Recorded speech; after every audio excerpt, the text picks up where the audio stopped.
অক্ষর প্যাটেল হ্যাট্রিকের দ্বারপ্রান্তে। জাকের আলী এসেই ক্যাচ তুলে দিলেন স্লিপে। অধিনায়ক রোহিত শর্মা, যিনি কখনো ক্যাচ ফেলেন না, সেই তিনি ক্যাচ ফেলে কি কাণ্ডটাই না ঘটালেন। ক্ষমা চাইলেন অক্ষর প্যাটেলের কাছে। ইনিংসের 8.4 ওভারে অক্ষর প্যাটেলের বল জাকের আলীর ব্যাটের কানায় লেগে স্লিপে উড়ে যায়। সহজ ক্যাচ ধরতে পারেননি রোহিত।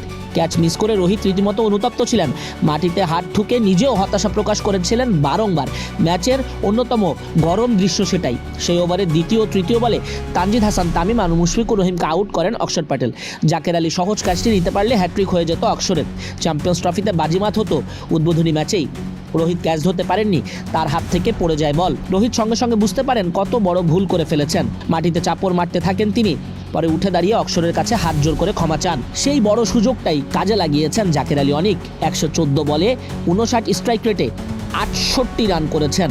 মূল্যবান রান তো বটেই, বাংলাদেশকে লজ্জা থেকে বাঁচানোর ইনিংসটাও খেলেছেন জাকের আলী। একই সঙ্গে তাহিদ হৃদয়ের সঙ্গে মিলে ষষ্ঠ উইকেটে 206 বলে 154 রানের দারুণ একটা পার্টনারশিপ গড়েছেন। বাংলাদেশের মান সম্মান বাঁচানোর জুটিটাই এই দুজন গড়েন।